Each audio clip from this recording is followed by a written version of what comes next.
Hello everyone, and welcome back to my channel. I'd love it if you could leave a comment letting me know where you're listening from around the world.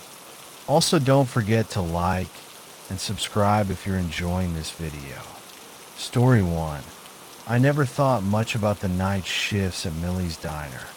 Sure, it was a little eerie being one of the only places still open past midnight, but I liked the quiet.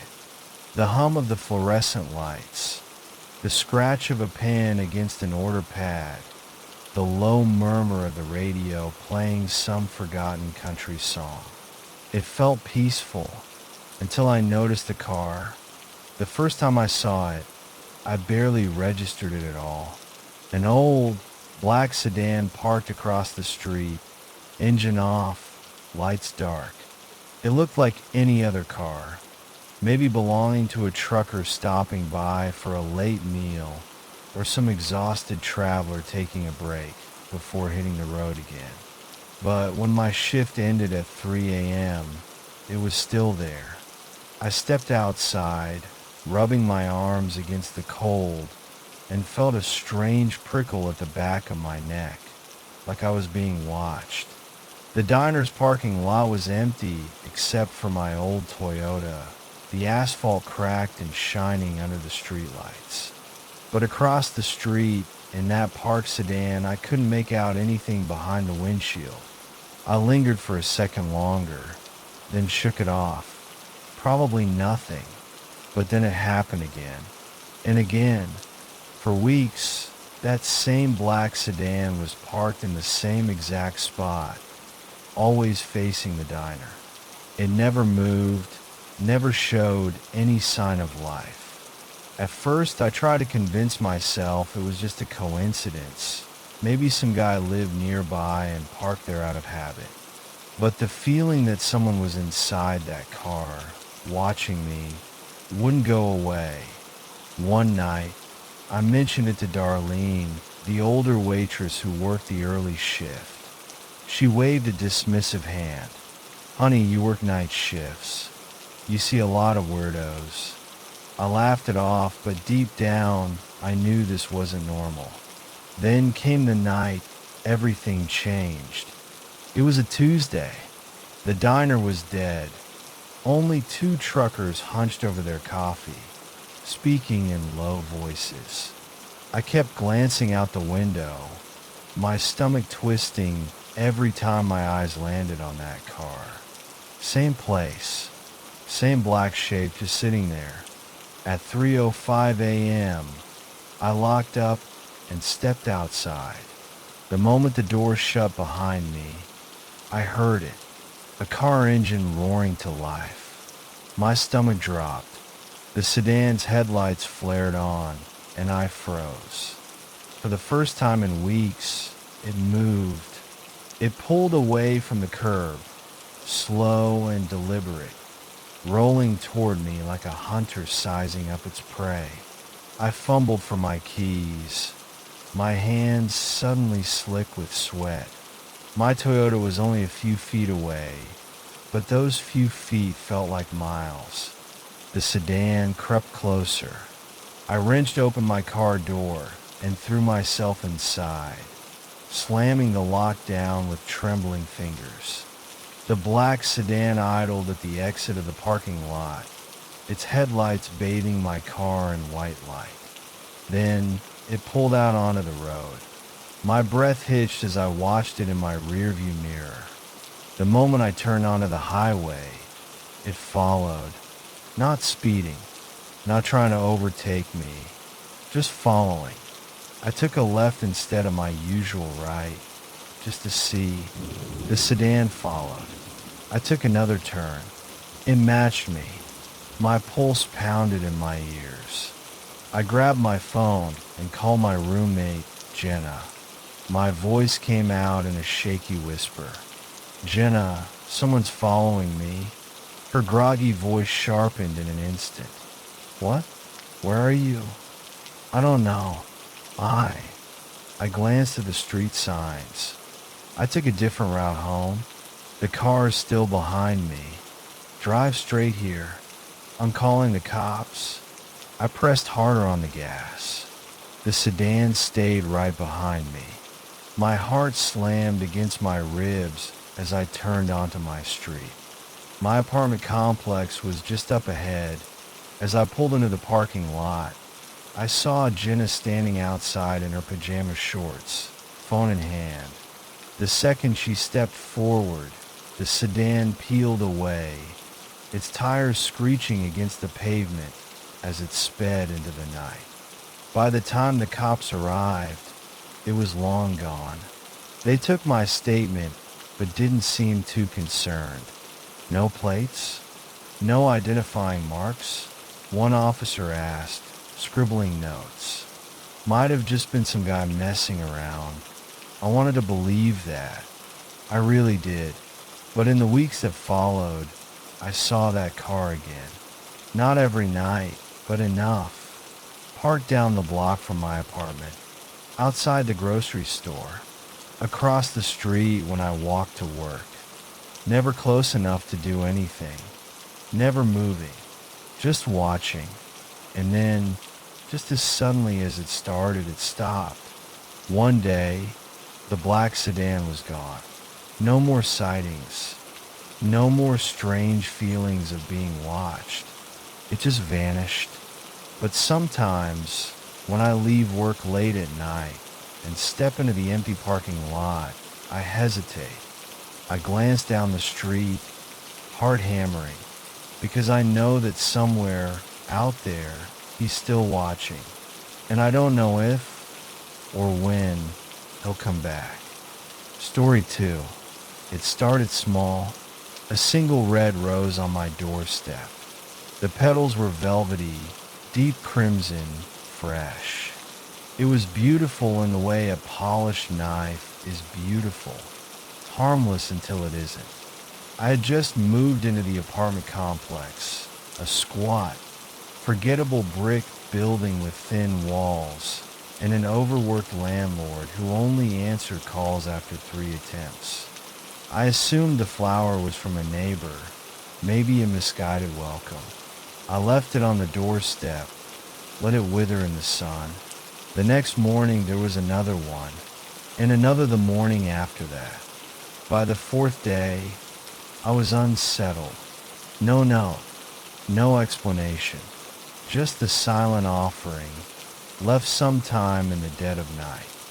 I asked around, neighbors, delivery guys, even the creepy old man on the 3rd floor who smelled like mothballs and smoked in the hallway. No one saw anything. I asked my landlord about the security cameras. He barely looked up from his paperwork. Out of order, he grunted. Been that way for months. That night, I double-checked the logs. The messages started soon after. The first one was innocent enough. A yellow sticky note pressed to my car windshield. You're even prettier up close. My skin prickled. Maybe it was a joke. A coworker messing with me. A bad attempt at flirting. I forced a laugh, peeled the note off, and tossed it in the nearest trash can. 2 days later, another one slipped under my apartment door. I love the way you smile at the cafe. My blood turned cold. I hadn't been to the cafe in over a week. Someone was watching me. I stopped walking home alone, stopped going to the cafe, stopped doing anything that made me noticeable. I changed my routine, took different routes home, parked on different streets. I started carrying pepper spray, clutching it tight in my pocket whenever I stepped outside. The roses didn't stop. Every morning, another one. Fresh. Waiting. Then one night I heard it, the soft clink of metal against metal. My door handle, jiggling. I froze in bed, breath caught in my throat. It was nearly 2 a.m., the world outside dark and silent. My fingers fumbled for my phone as I crept toward the peephole. The hallway was empty. Another rattle, more forceful this time. I stepped back, heart hammering. The phone was slick in my grip as I whispered to the 911 dispatcher that someone was outside my door. Then silence. I held my breath, straining to hear past the blood rushing in my ears. A soft thud against the door. Not a knock. Something heavier. Something deliberate. A minute later, I heard footsteps retreating. By the time the police arrived, there was no one there. No sign of forced entry. No footprints. No fingerprints. Just a bouquet of dead roses on the welcome mat. Petals shriveled and blackened at the edges, like something left in a crypt. Taped to my door was a note. I don't like when you ignore me. I moved out the next morning. I never found out who it was. I don't want to. But sometimes when I wake up in a new apartment, in a new city, far from that place, I check my doorstep just to be sure. Story 3. It started with a block number. At first, I ignored it. Probably spam. I worked in real estate, and my number was everywhere. Strangers called all the time asking about open houses, appraisals, or the occasional weird request from someone who thought I could sell them a mansion for the price of a one-bedroom apartment. I was used to it, but then the voicemails came. At first, they were empty, just static, dead air. The kind of thing you get when someone pocket dials you. Then, the breathing started. Slow, deep, measured, like someone sitting in a dark room, holding the phone close to their lips, listening to the sound of their own breath as they waited. I told myself it was a prank. Some bored teenager using a spoofing app, trying to creep people out. Then, late one night, my phone buzzed on my nightstand. A new voicemail. My stomach twisted, but I pressed play. Emma, you look beautiful in that green dress today. I shot up in bed, my heart hammering so hard I thought my ribs might crack. I hadn't worn a green dress. Not in months. My eyes darted to my bedroom window. The curtains were closed, but suddenly that felt like a mistake. I should have checked before I turned the lights on. Should have looked for shadows. The next call came a week later. I like the way you tuck your hair behind your ear. I dropped my phone like it had burned me. My skin prickled with cold sweat. This wasn't a prank. This wasn't some stupid teenager messing around. This was someone watching me. I went to the police the next morning. They took my phone, traced the number. A burner. No way to track it. They told me they'd put in a report, keep an eye out. But the way the officer looked at me, like I was overreacting, I knew they weren't going to do anything. So, I changed my number. For a while it worked. No calls. No voicemails. I started to breathe again. Started to feel normal. Then, months later, my phone rang. Unknown number. My stomach clenched, but I answered, trying to sound casual. Hello. No response. Just breathing. Slow. Deep. Patient. I hung up and turned my phone off. It didn't matter. The next morning, a voicemail was waiting. I almost deleted it without listening. Almost. But something in me, some sick part of my brain that needed to know. Press play. Silence. Then a whisper. You can change your number, Emma, but you can't hide from me. I threw my phone across the room. It hit the wall with a dull thud and landed face down on the carpet. I could still hear the whisper looping in my head. I called the police again, told them everything. This time, they took me seriously. An officer started patrolling my street. I got security cameras installed. I bought a second phone.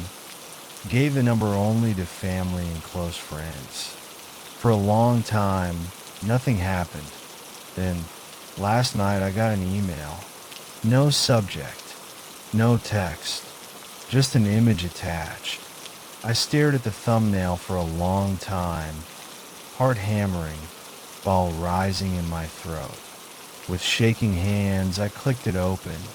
It was a picture of me, sitting in my car, tucking my hair behind my ear, taken from the back seat.